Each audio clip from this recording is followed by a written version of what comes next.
Anthony Hetheridge, 9th Baron of Welgrave, and former Chief Superintendent for New Scotland Yard, welcomed the spring.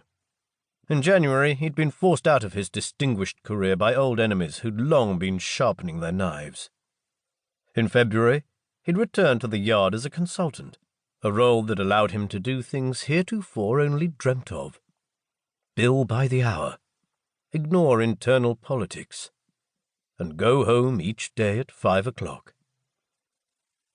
In March, as daffodils sprang up all over London and pink camellia trees spilled over wrought-iron fences, Tony had paid the £300 fee, took the Fit and Proper Person test, and passed the competency exam necessary to receive his private investigator's licence. Now it was April, warm, sunnier than usual, and full of surprises. On April 5th, his brother-in-law, Richie Wakefield, had modified the shape of a Lego brick by heating it with a cigarette lighter. In the process, he'd set ablaze a 200-year-old French mahogany sofa. This had caught the nearby Italian silk brocade curtains on fire, which went up like tissue paper. Half of Tony's ancestral London home, Welgrave House, had been burned out. Thankfully, no one was injured. As his wife Kate raged, his assistant Mrs. Snell tutted, and his manservant Harvey wept, Tony decided that he too would abandon British reserve and vent his true feelings on the matter. Specifically, relief.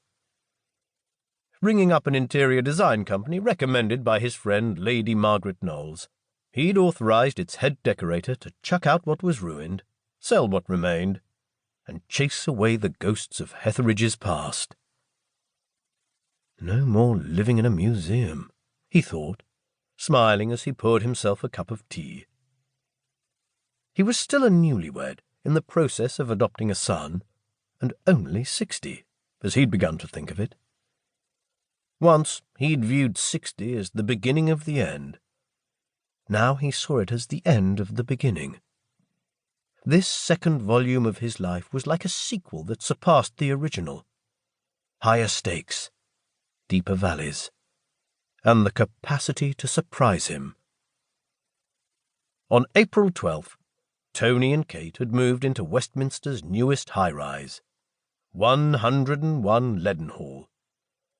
Its kitchen, all quartz and stainless steel and web-connected mod cons, flowed like mercury into the slate-blue living room, which was both comfortable and elegantly modern. Tony felt like it was designed especially for him. He spent each morning there. Sometimes he missed his view into Welgrave House's walled garden, but living in the city centre had its compensations. These included the living room's floor-to-ceiling views of London, impressive by day and breathtaking by night. Lady Margaret had found the condo, which boasted 3 levels, 5 bedrooms, underground parking and 24-hour porterage. Her friend, a prince based in Dubai, had purchased the townhouse as a wedding gift for his son and future daughter-in-law, only to be stuck with the fully furnished, professionally decorated property when the nuptials were nixed. The prince had been looking to sell at a profit, but by leaning on him, Lady Margaret had secured the Hetheridges a 3-month sublet agreement instead. There was even an option for going month to month thereafter if the renovation of Welgrave House, a Grade 2 listed building, dragged on due to strict regulations about approved materials. At over 6,000 square feet, the condo was far more than Tony and Kate required.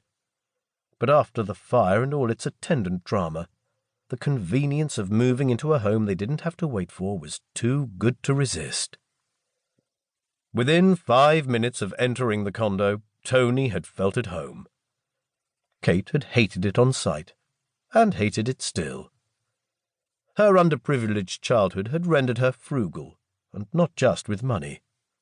Tony's former subordinate, Detective Sergeant Deepal Bhar, called her condition psychologically skint.